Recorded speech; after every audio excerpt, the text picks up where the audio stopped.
Good afternoon, everyone. Welcome to another WeConnect webinar session. Of this time, we have the pleasure to have with us Devon Franklin and Monica Weiss. I hope I pronounced that last name well. This webinar session is exclusive for women business enterprises in Canada, and we are excited to announce our new partnership with the Magnet Expert Business Portal, a new online tool to improve access to international trade opportunities. Growing your business internationally is a proven strategy to boost sales and increase revenue. But accessing the right programs and services for your business is a challenge. With this new portal, our goal is to address that challenge and make it easier to connect to the right programs for your business. So we're going to hear from a woman business owner about her experiences working with WEConnect International and her expert journey. And we will also hear from the manager of the expert portal about how easy it is to sign up for this great tool. So I'm going to introduce our panelists today. So from the Magnet Expert Business Portal, we have its project manager, Devon Franklin. She is passionate about engaging and empowering businesses to realize their pivotal role as community stakeholders. When businesses thrive, we all do. So providing businesses with the necessary tools, resources, and information to grow and expand is central to that success. Through empowering businesses to realize the untapped domestic resources and foreign markets available to them, Devon seeks to build capacity of Canadian businesses and strengthen the Canadian economy. Thank you, Devon, for joining us today. We're eager to learn more about the Expert Portal. And we are also excited to have Monica Weiss as a panelist this afternoon. Monica is the CEO and founder of Toronto-based MMK Marketing, a WeConnect International certified women business enterprise. She has over 20 years of marketing experience and has 7 years of running her own multi-million-dollar agency. She's also the marketing instructor for Canada's Trade Accelerator program. Monica is considered a retail marketing expert and has been featured on CBC News and The Globe and Mail. She is also an early stage investor in new retail and looks for companies that are changing what retail is today for tomorrow. Monica and MMK's client list includes Intel, Google, Walmart, Sodexo, and Microsoft. Thank you, Monica, for joining us today as well. So I'm going to start with, I just want to remind everybody that to please type in their questions at the end of the webinar in our Q&A and chat boxes. I will be reading them out loud. This is a great opportunity for you to do as many questions as possible. So please type them down in the Q&A boxes and chat boxes if you have anything to ask our panelists today. So Devon, let's start with you. Please, can you tell us more about the Magnet Expert Business Portal? Great. Thank you so much, Andrea, for having me today, and Monica for participating on this webinar as well. So just a little bit of background about the Magnet Export Business Portal and really how it came to be and how we came to be connected with WeConnect International. So Magnet initially launched in early 2014 to really look at talent in Ontario, and now it's grown nationally to really look at how do we connect employers with job seekers using a technology that allows for easy connections to happen. So employers come into the system and fill out drop-down pick lists of skills and competencies that they're looking for. Job seekers come onto the system and use the same drop-down menus to build their profile, and it allows for easy matching between employer and job seekers. And so fast forward 3 years, we were approached by what was then called the Ministry of International Trade here in Ontario. And they said, if you could use that matching technology to help with recruitment, could you use that same matching technology to help with businesses looking to connect with export resources? What the ministry found was that really the business case for exporting was really clear. You have an opportunity to increase your revenues. You have an opportunity to expand your customer base. The Canadian market is small, and so really looking beyond our borders is intrinsic to that growth. And becoming more competitive, exporters are inherently more innovative, they're more profitable, and they're more productive. Yet despite all of these really clear business case options, for businesses. The challenges for businesses, and especially those smaller and mid-sized businesses, were really apparent. There was an overwhelming array of export resources. So when we sat down with small and medium-sized businesses in early 2017, the complaints were really threefold. One was there were too many resources. If you do a simple Google search for, how do I become an exporter, you get hit with dozens and dozens of pages of content, some of which is expired, some of which you're ineligible for.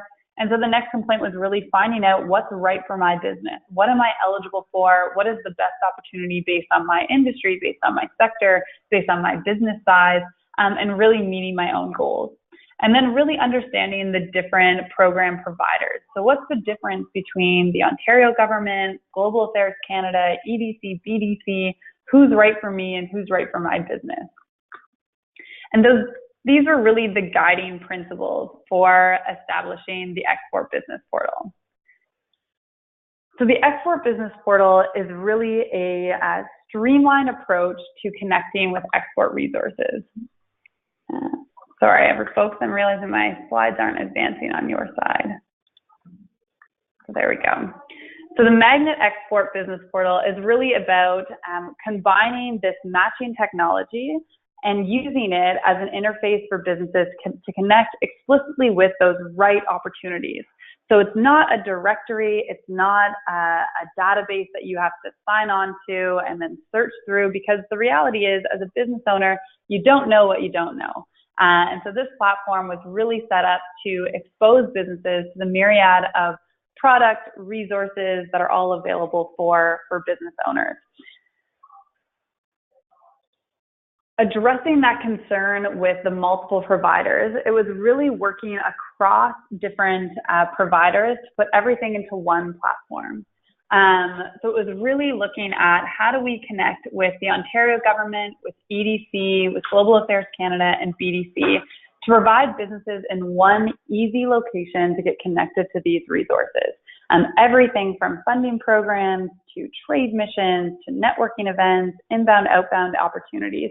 It was really trying to find a way to connect businesses to all of these different providers without making it complicated for businesses to figure out which ones are right for them. And we do that through connecting with industry associations and organizations that are already working with businesses and providing excellent services. So WEConnect International is connected on our larger network. And so by signing in to this portal, you also get connected to all of WEConnect International's opportunities, services, events.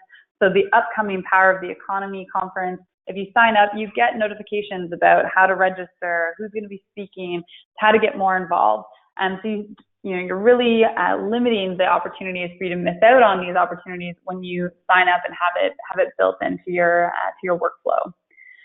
And so like I said previously, it's not a directory. So it's not a system that you have to go into every day and check what's new, what's upcoming, what's right for me. Instead, as a business owner, you sign up using your email account, you answer 6 or 7 questions about your business, and I'll go through at the end of today's presentation what those questions are and why we collect them. And what it does is it sets you up for targeted communication. So it's connected to your inbox and to that email account. And so you get notifications right to your inbox when you're eligible for a new opportunity. So anything, like I said, when you're eligible for a funding program, for a trade mission, whether it's inbound or outbound, for a networking opportunity in your region, you'll get push notifications right to your inbox to say, hey, you're eligible for this. Click here to learn more. So it's not another thing for you to check every day that you have to worry about staying on top of. It's really driven right to your inbox to try to make it as easy as possible for you to connect with those opportunities and not to miss out on those opportunities, because we realize that you're inundated with information every day and trying to figure out when's the upcoming deadline, what do I have to keep track of. And this really makes it as easy as possible for businesses to stay on top of all those opportunities. So how it works, how does the system work, and what does it mean for your business? So it's completely free to sign up, and that's usually the greatest hook. Businesses don't want another thing that they have to pay for or service that they have to ascribe to. So you go to the WeConnect landing page, which is really simple to find. It's just weconnect.magnet.today. You click I'm a new user. You enter in your organization's information. your first and last name, and that email address that you want to be notified of those opportunities. So some businesses connect it to their general inbox. Other businesses connect it to, the lead person who's looking at business development opportunities. The benefit of this system is you can add up to 5 different email addresses to one business account. So if you have a lean team and you want everybody on your team to be connected to this resource, you can add all of those accounts, and we're here to help to add those accounts to your business profile. Again, by connecting to your inbox, you get those daily notifications to that email address. And I think that's one of the greatest value adds is it's a short onboarding process that I'm going to go through later that really sets you up for success long term, whether you're exporting today or whether it's something that you could be interested in doing 5 years from now. It's really important to get that account created so you have that pipeline of information. There's so many free domestic events that are happening right, in your back door that you're missing out on by not having that streamline of information. So things like, developing a global mindset, which is a workshop that's administered by the Ontario government, or the Trade 101 program that one of our partners, World Trade Center Toronto, administers. And I know Monica is going to speak a little bit about participating in some of World Trade Center Toronto's opportunities and programs. And so it's really important when you set yourself up for success today, it means that exporting becomes more of a realistic opportunity in the future, even if you don't feel like you're maybe there today, or maybe you're already exporting to the US and you're really looking at diversifying those markets. We understand that right now with NAFTA, things are uncertain with relations in the US. And so now is the best time to start looking at new opportunities in new and emerging markets. So I'm going to pause there, and before I get into more of the kind of onboarding and what those questions are, I really want to talk to Monica, who we're really excited to have on the webinar today from MMK Marketing, because we know that as business owners, and many of you on the call today are business owners, are involved in business, nothing speaks more true than hearing from a business owner herself. And so I want to go through a few questions with Monica to really get a sense from her, what is this export journey? What has it meant for her business? And what's really interesting is that Monica is a service-based business. And we know that a lot of service-based businesses don't see themselves as exporters. You think, exporting, you think shipping containers, you think going across the Atlantic or the Pacific.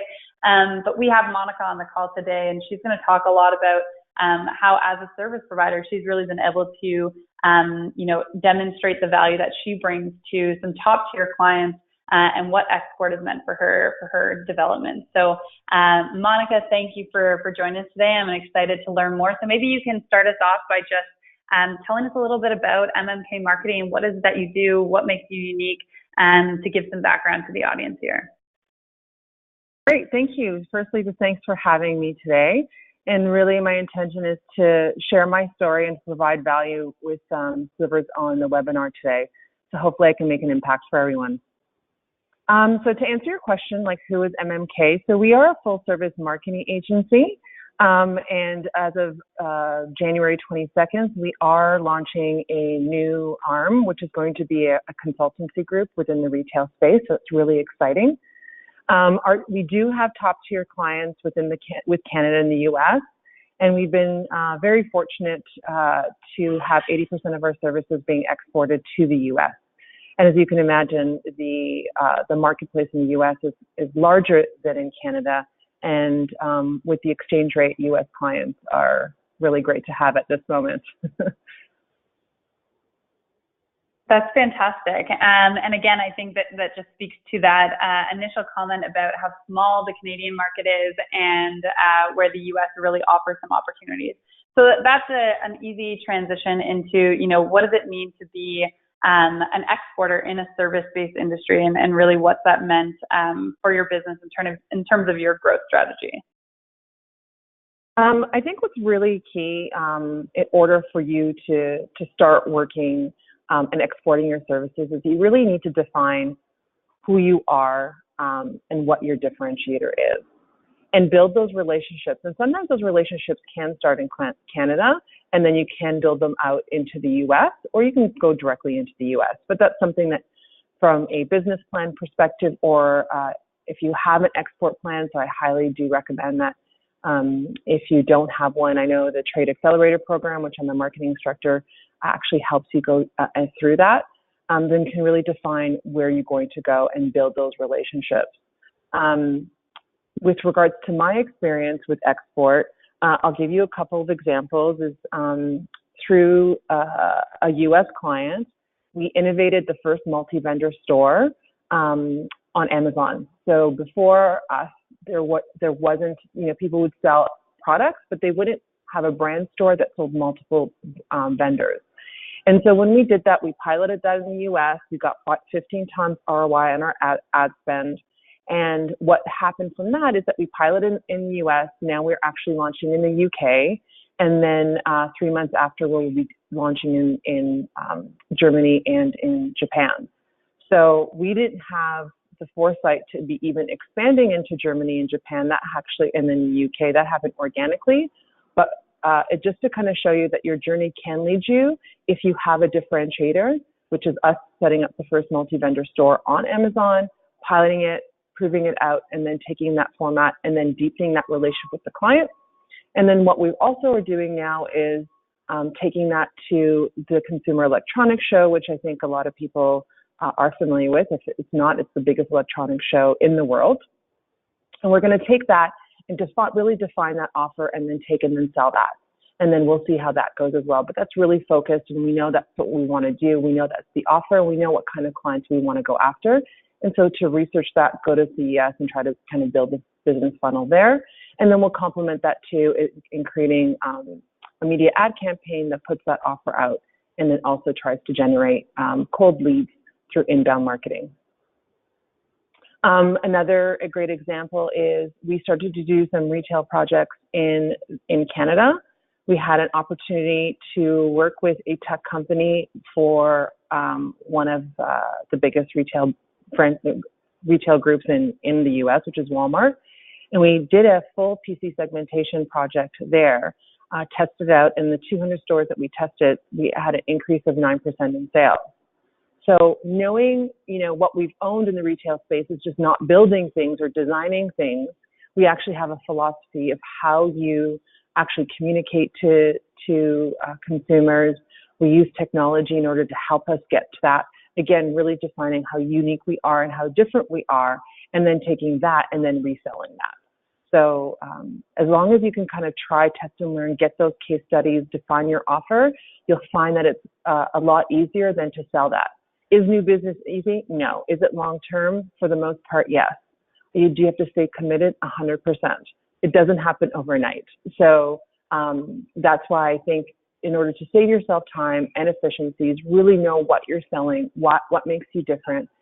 Try to get, even if it just covers your costs, case studies that proves your methodology, proves your differentiator, and then using that as a case study and then going out into the marketplace, whether it's paid media, whether it's to industry conferences and trade shows, and really kind of selling that through, and hopefully that momentum will build.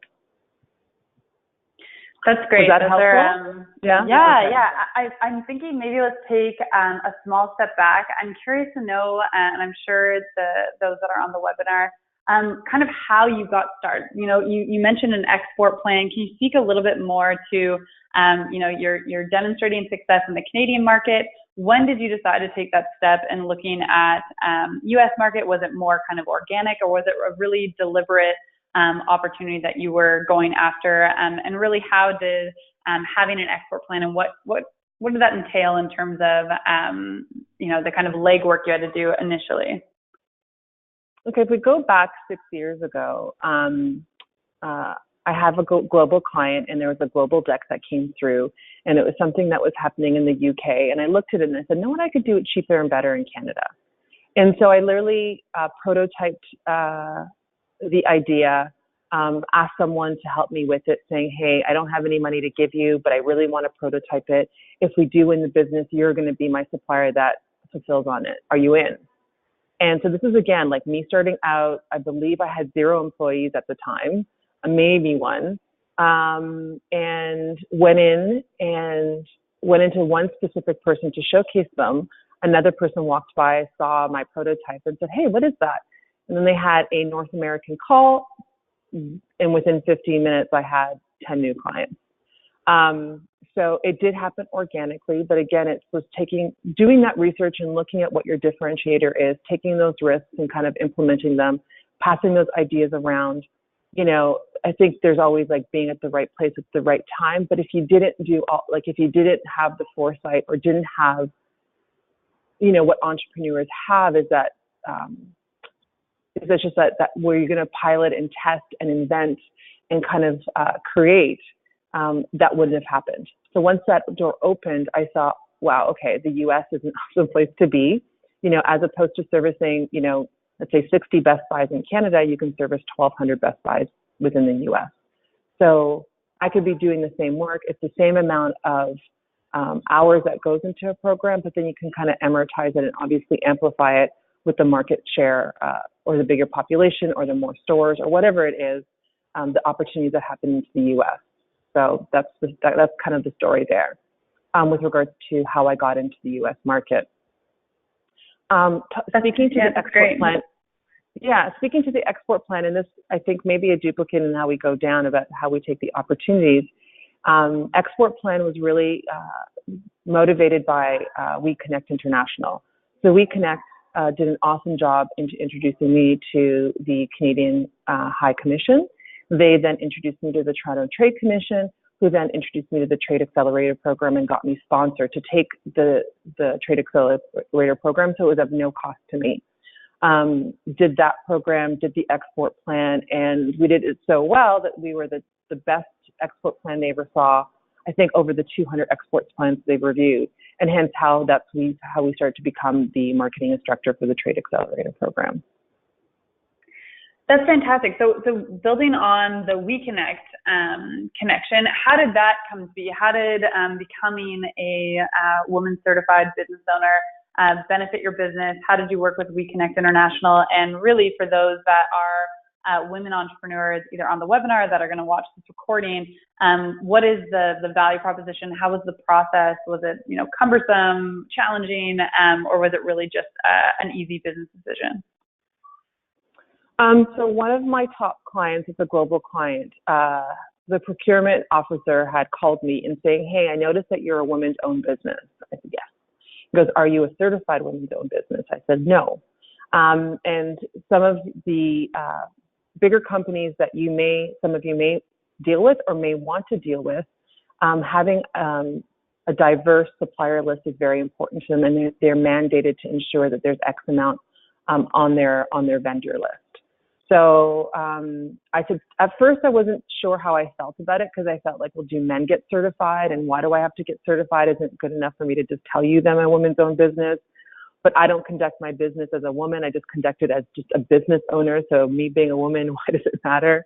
So I really, at first didn't understand or didn't welcome the idea, because I just wanted to be independent of me being a woman or a man. I just own an awesome company and I provide awesome services.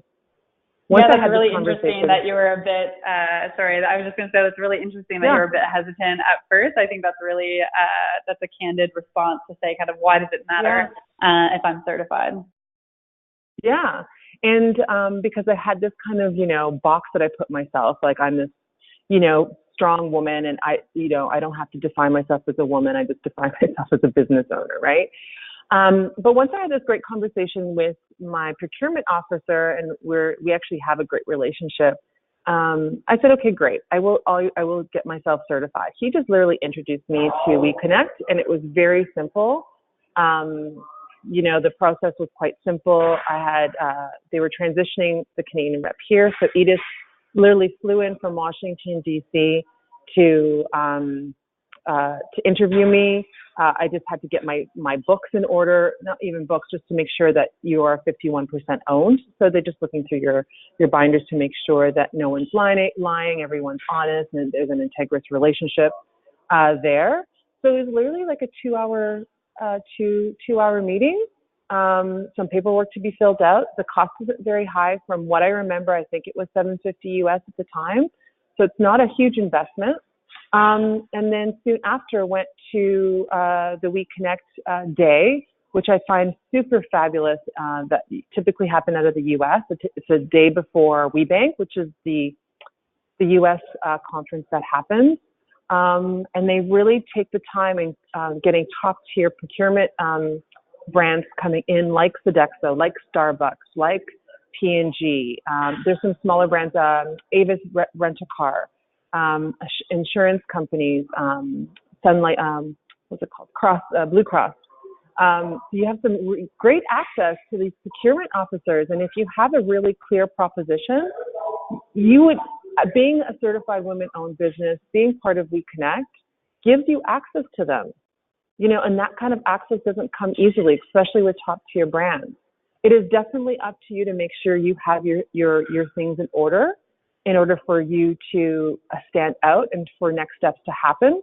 But from that, we really, I had resourced someone at the office to kind of keep connections going with WeConnect and with the clients, the potential clients that we met, and really had an action plan of continuing that communication so the following year. Because everyone needs to understand, when you become a WeConnect International member, it's not like you're going to have tons of business the first year. It just acts as you a network of people that then creates these relationships that may happen in a year, and they may happen in 2 years, and may happen in 3 years. And I'll give you an example. We met with P&G, and they basically said, it's going to be nearly impossible for you guys to work with us. However, if you are innovative, if you have something, the door could be open. And we created this postcard that had our, very similar to what you guys are looking at right now, around ROI within the retail space. The European Procurement Officer, we started to have conversations. Those conversations dropped when WeConnect came back the following year. She had reached out again saying, hey, I would love to meet with you again. And hey, I want to introduce you to actually our Canadian counterpart. And so now we have conversations with P&G, and that's now going to be a 16 or 18-month process. And that may not come to life maybe another year from now. But to get access to that and to be able to talk to a company like P&G and start getting business with them within 3 years, I think that's huge. And that would have never happened if I wasn't a WeConnect member. But also just, I want to emphasize, you have to put the resources or yourself or your time, be very clear on what you want to communicate and build on those relationships. If you do that, you will have success. Yeah, and I think that's an excellent point. I mean, I being a part of WeConnect and even connecting with the portal, this isn't a magic bullet, as it were. It's not going to, immediately see that business is just going to be, is going to overwhelm your businesses, and your clients are going to triple by the end of the year. But that is just that exposure. It's putting you in front of the right procurement officers, putting you in front of the right export opportunities. But ultimately, as a business owner, it is your role to really action those, to follow up on those, and to leverage the opportunities that are put in front of you. And I think that's a great segue to talk about what those challenges were in terms of exploring export opportunities and growing your business and working with the P&Gs and the Sodexos and all of these kind of top tier clients. You make it sound really easy, but I'm sure there were some challenges getting set up and really leveraging the opportunities that were in front of you. So can you speak a little bit to those challenges, as I'm sure there are lots of businesses that are experiencing them as well. So it'd be great to hear from you what those challenges were. For sure. I thought this visual was really appropriate when it came to challenges, right? Like sometimes we feel, we're just running and we're like in the mud and just, getting to where we need to get, and we're trying to all win, right? But we're resource strapped, right? I think that's the top challenges, is having people to help you with, moving your business forward, or to having a chat saying what makes us different, getting those marketing materials and to get that out, to follow up with, government programs like EDC and BDC and the Toronto Trade Commission and the global, the Canadian High Commission, like that, having people help you with that is challenging, because a lot of us don't have a lot of financial resources to hire people to do that. So you really have to be diligent in how you're going to take this on and make it work for you, but not feel like you're starting and stopping and starting and stopping and then getting demotivated. So that's even as simple as, like, someone had recommended to me saying, why don't you get someone junior to help you with all the things that that could take off your plate so you can actually focus on the things that will move your business forward. So that's just like another hint. Finances. So I just mentioned that, to be able to fly to WeConnect and go to those conferences, to put money into marketing, to be able to go on trade missions. Finances come into order. So what I would invite everyone to do is that you do look at your financial plan and you target how much money do you want to reinvest back into your company. And something that's realistic, like 5%, is it 10%? And put that into a savings account or into whatever format you kind of manage your dollars, to be able to have the funds to be able to go to, like for myself, I pick 2 conferences a year. One is CES and one is WeConnect. And if other ones come up, I'll see if I financially just can't afford it. But I pick the ones that I want to go to. I have a business case of what do I need to do in order to pay back my costs, or am I okay to not make any money off of that? And what do I want from that trade show or from that conference? And then time. Again, we're a resource. I'm always feeling like I'm always behind. Most people on this phone, everyone on this phone are probably overachievers or very performance driven, hence why you're women-owned businesses and entrepreneurs, that you don't settle for anything less but the best. But we're only one person. So if you look at your people, your finance, and how you manage your time, and I kind of roll that up all into one, if you come up with a plan, you really have to be diligent in thinking of what you want to do, map that out to what you financially could afford, and then who you could bring on just to help you. Was that helpful? Yeah, absolutely. And so I guess in terms of people and finding those supports, were there any programs that you took advantage of to try to bring in some of that junior support, or any advice again for businesses who are on the call that, maybe they're a lean team of, 1, 2, 3 people, and they're thinking when you say to hire somebody that they just, it's just not in the finances right now to bring someone on either full-time or even on a part-time basis. Is there any advice in tackling some of these challenges or programs that you took advantage of that help in that respect? I haven't been able to take advantage of any of the programs because fortunately I've been in the position to be able to hire people or bring on someone that wanted to help with it. So they just added that on their full-time job, where they allocated, let's say, 5 hours a week to doing that consistently, and we're accountable to certain action items. So if you are resource strapped, I invite you to kind of then just be very meticulous about your time management and setting up a certain time of day, even if it's on a Saturday from like 7 a.m. to 9 a.m. before the kids wake up, or, something depending on how you work, or if it's late at night. You have to be very diligent in setting time aside, and you really have to look at, I can afford it, but can you not afford it? If you don't do these certain things, what kind of impact will that have on your business? And then speaking to all the amazing resources that we have there, like EDC or your Toronto Trade Commission, and asking them, hey, I'm a women-owned business. Is there a grant program or a grant program or any type of other areas that you can kind of point me to that actually will pay or partially pay for someone for me to hire?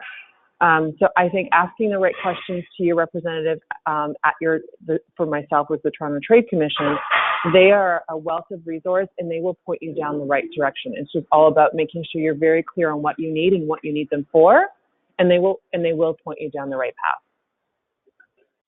Yeah, and I think tying back to one of your previous comments that it's really important, again, being high achievers and wanting to do everything, and how important it is from the outset to be really clear on what it is that you do and do really well and remain focused on that. I think it becomes really easy when we get offered different business opportunities to stretch our business a little bit thin. And so especially if you're strapped for, whether it's people, finance, or time, to be really focused. Sometimes there'll be opportunities that aren't directly matched with your business, and it's important to remain focused on what your niche is, what your value is that you bring, so that you're not kind of stretching that business and that value proposition too thin. On the people side and the program side, again, I'm going to get into some of the offerings within the export portal, one of which includes a job prosperity fund. So there are lots of opportunities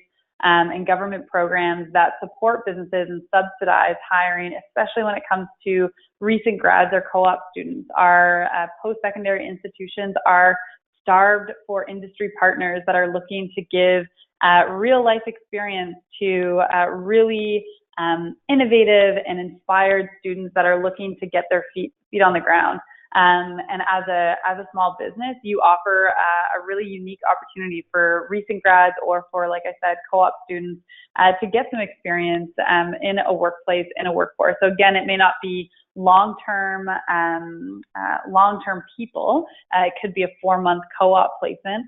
But again, this is support that can take some of those tasks that Monica mentioned, that, you know, the administrative tasks or the things that are time consuming but don't directly allow you to be able to move the business forward, and you now have a junior associate that can come in and take some of those administrative tasks off your hands. So I encourage anyone on the call or who'll be watching this recording to reach out to us.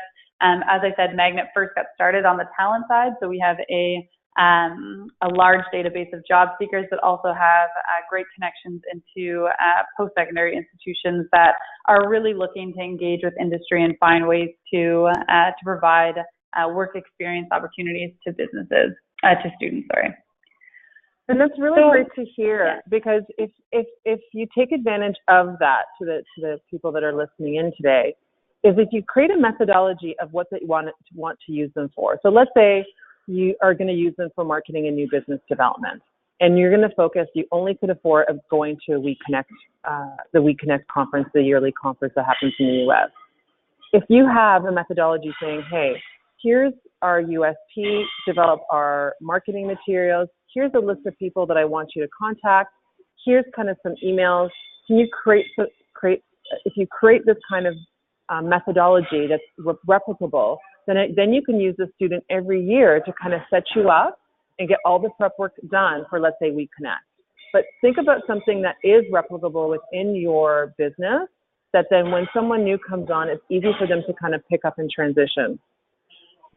Absolutely. I think having, for all types of processes, having that methodology written down, documented, and also it's empowering, especially if you're working with a student population, to let them provide feedback. What worked about this role? What didn't? Were there areas where you needed more direction or less direction? Other things that could be built into that role. So then it becomes iterative, and then you're really engaging the student to make the role their own, but also provide that feedback loop of what's working within the role, or how it can be adapted moving forward. I think that's a great way to build long-term planning for what, can be initially conceived as a short-term solution. A co-op student may feel, well, it's only 4 months and it requires training to get them up to speed. But again, if you have that process in place, if you have, a good transition binder, then every time you do it, it gets quicker and the students get engaged faster. So I think that's an excellent point. Yeah, really good point too. Like, look at what their strengths are and how they could elevate what you did before. Yeah, empowering your students versus them being order takers, but you have a great, transition or methodology, and then get them to elevate and empower them to assist you in getting and hitting your goals. Yeah, and I think that speaks true for lean teams just generally, really engaging your staff. I think in our work anyway, working on the technology platform, we're run as a not-for-profit, and so we have very lean teams, and having everyone engaged and believing in the value proposition that we're offering to businesses and for your own unique business.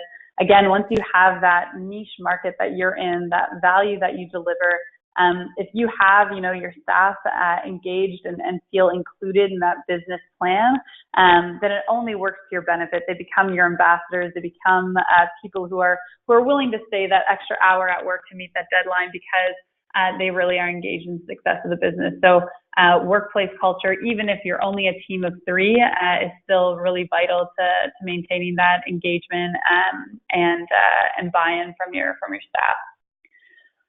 So in terms of opportunities, Monica, I mean, just from what you've talked about, from having access to top-tier suppliers to working with really robustly in the United States, can you speak a little bit to, businesses who are on the phone who may think, this still feels like it's a lot of effort. I'm not confident on the returns. I'm still not really clear on where to get started. Can you talk about, where the opportunities are and why businesses really do need to start thinking beyond their kind of local market, the Canadian market, and start looking outside of it? Okay, clear. So the first thing I would offer everyone is to become a WEConnect International member. I think being certified as a women's-owned business is the first step that you need to do. Then, if this is because it's an export conversation, my second recommendation is to reach out to the Toronto Trade Commission or reach out to the Trade Accelerator Program and see how you can partake. They are giving you workshops for you to create your export plan. You don't have to be by yourself. You're actually being taught and helped in order of creating that. And then you have access to lawyers and accountants and salespeople that are marketing people like myself at that Trade Accelerator Program workshop to help you define that and finalize it. And it gives you a timeline on when to finish it, which is amazing. Just like hiring a personal trainer, when you hire someone and you need to be someone, you're going to show up. If you take the workshop and you need to finish it, you will finish it. So it's a great way to just kind of get that going, keep you accountable to do it, and really having a plethora of free expertise. I mean, these are lawyers that are charging $6.50 an hour, and accountants that are charging $6.50 an hour, and you have access to them for free. So I would say that would be number 2. And once you kind of do those 2, then you really need to look at where do you want to take your business, and that will happen with your export plan. Keep it tangible, keep it bite-sized, and really think about the timelines and the investment and the money you're going to go into. If you do all those things, it will work. Like, I can guarantee you it will work.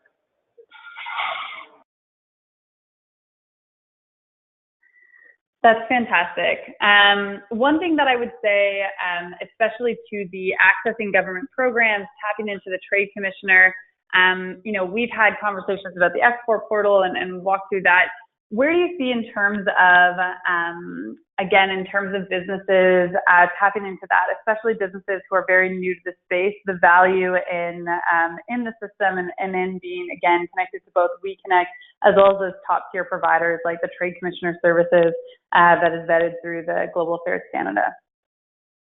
For sure. So for instance, the first one, the key considerations, national laws, right? So if you start seeking business across the border, you have to be very clear. Like, do you need some sort of working visa? Like, if you get caught at the border and saying, hey, I'm conducting a meeting or I'm actually doing training or something like that, they're like, that means you're actually working, and you don't want to put yourself on a blacklist. So once you start, when you define what you want to do and you're going to go after a certain market, whether it's Europe or US or China, be very clear if you have to have any type of working visas in order to be able to do business in there. Because the last thing you want to do is be stopped at customs. You worked really hard to get a meeting and they're like, sorry, you can't go. So not only are you now, part of some sort of blacklist, but you've also ruined an opportunity that you've been probably working really hard at.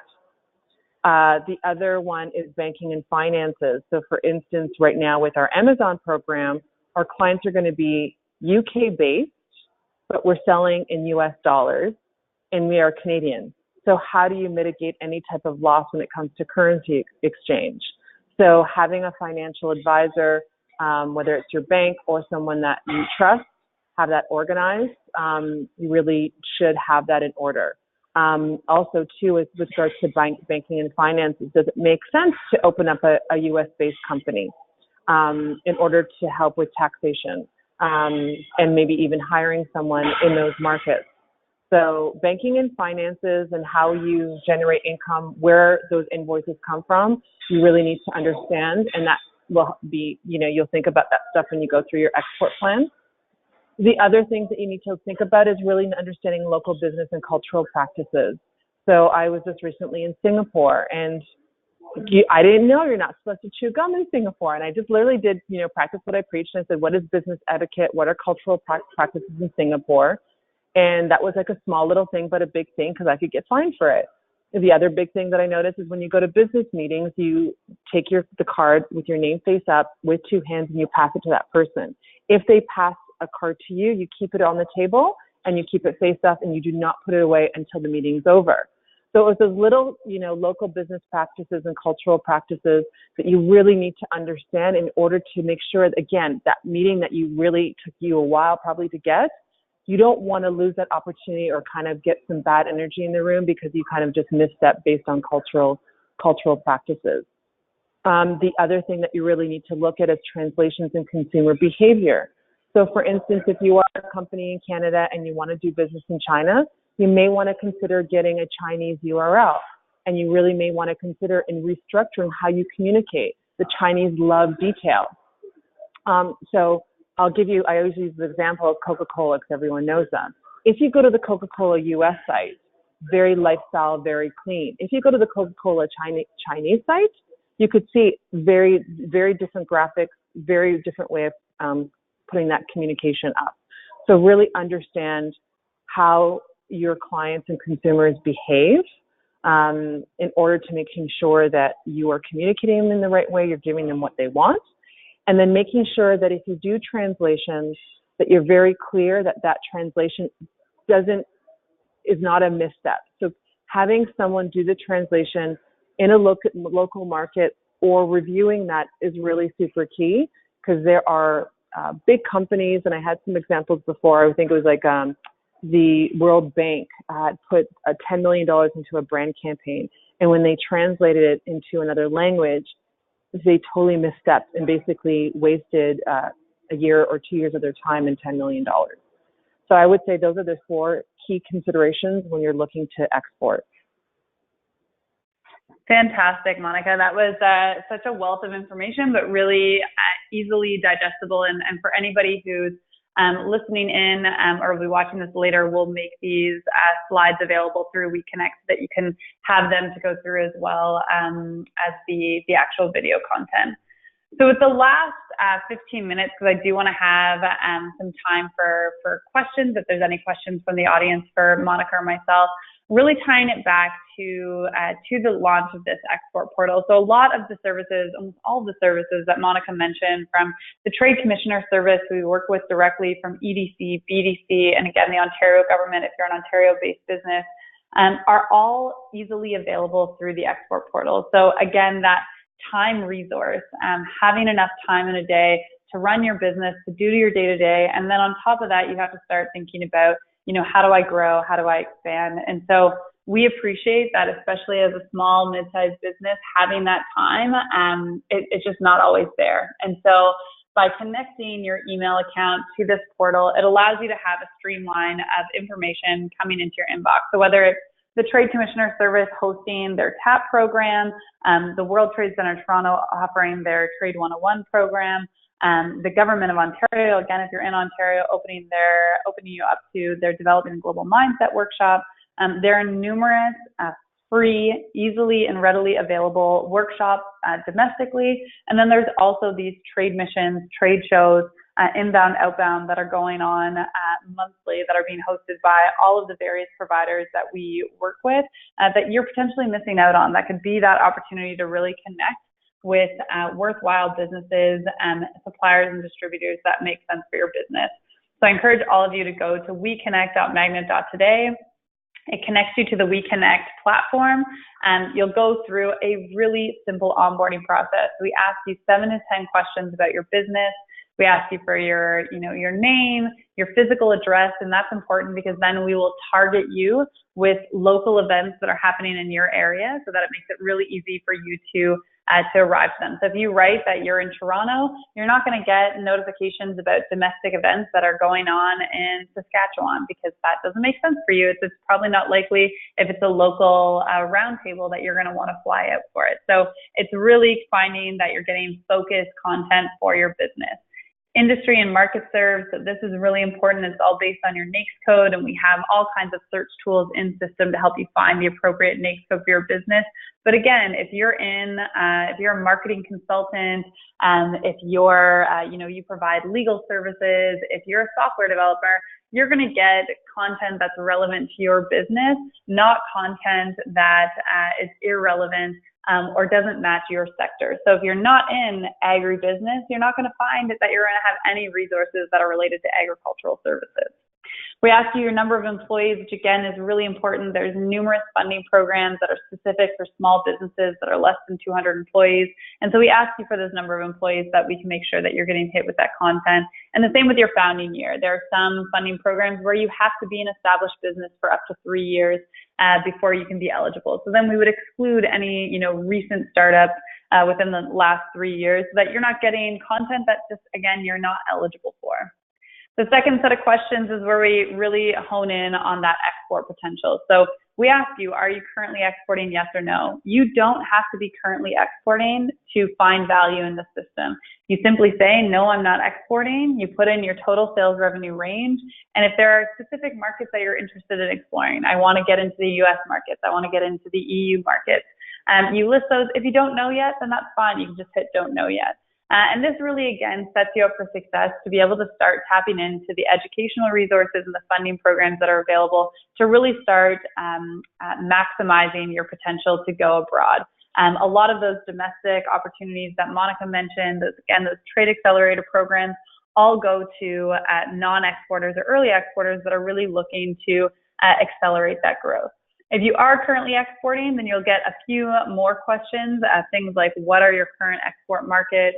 What percentage of your sales revenue make up your export? And this is just for us to be able to assess if you're a low intensity early exporter or a high intensity experienced exporter, because then you're going to get different content based on your export expertise. And then it's really just planning for success. Like I said, it's connected to your email account, so you don't ever have to go back into the system. You get pinged with email notifications about relevant, eligible programming for your business. And then it's up to you. Just like Monica said, we put the opportunities in front of you, we tell you that you're eligible for them, and it's up for you to action them. The benefit of the system is we typically always have contact information, whether it's an email address or a phone number of the individual responsible for that specific program. So you can hop on the phone with them. You can send them an email and say, I saw this opportunity. I'm really interested, but I'm not sure if it's for me, or I'm not sure how to get started. And to Monica's point, the Trade Commissioner Services, the Ontario government, EDC and BDC have fabulous business advisors that are eager to connect with you and eager to help you take your business to the next level. It's really just making sure that you're connecting with the right opportunities and calling and inquiring about the right opportunities for your business. So again, very simple, the business benefits of the value proposition. It's targeted communication. It's convenient because, again, it's connected right to your inbox, and it's completely free. It's funded by now the Ministry of Economic Development, Job Creation and Trade. We're based here at Ryerson University, and so it's really about trying to put the resources that are readily available for businesses in front of the right businesses to be able to action those. So I'm going to pause there. I know we've got only about 5 minutes left, so I'm going to turn it back over to Andrea and see if we have any questions from the audience. But before I do, I just again want to thank Monica for being on the call today. I think she's a wealth of knowledge and expertise, and was able to hopefully give some really sound advice to businesses who are looking to take that next step in their export. And I encourage all of you to sign up today at WEConnect.magnet.today. It just makes good business sense, and again allows you to connect into the WEConnect network, so that you can really leverage those opportunities that are offered through WEConnect, like WeDay, that follows the WeBank conference, and the upcoming Power the Economy conference that's happening here in Toronto. So I'll pass it off to Andrea to see if we have any questions. Thank you so much for your time today. Thank you, Devin and Monica. That was an awesome presentation. A lot of useful information for all the WBEs who have been able to join us today. I would like to encourage all of you to write down some questions if you would like to know more about anything that was covered during the webinar. We have around 3 to 4 minutes, so I encourage all of you to send some questions. If you don't have questions for now, you can always follow up with Devin or Monica. So I encourage you to do that as well. I think it's your information. Do you want to share your email, Devin? Maybe it's a good idea to maybe share your email in case there's any follow-up question. Absolutely. So I will pass on my contact information to you, Andrea, when you email registrants from today's webinar. I'm happy for people to connect with me directly. And if you do sign up and you have feedback, we always want to hear from businesses. We offer business profiles through our blog as well through our social channels. So any business that signs up and has feedback, positive, negative, everything in between, we're really motivated to have this system respond to industry. And so if you have comments, if you have, different types of resources that you're looking for, please connect with us so that we can make sure that the voice of business is really what's moving this platform forward, and we're really responding to the needs of the industry partners that we work with. Thank you. Thank you, Devin. Okay, so if we don't have any questions, I think we can close out the webinar. Thank you so much again to Devin and Monica for sharing all this information. I hope all our attendees and the entire network in Canada join this portal. It seems that it can be a great opportunity if you're looking to expand. So thank you so much for your time today, and I will send a follow-up email with the recording to this video to both the attendees and the registered participants. So thank you so much for the webinar today. Thank you, everyone. Thanks, everyone. Bye for now. Thank you. Bye.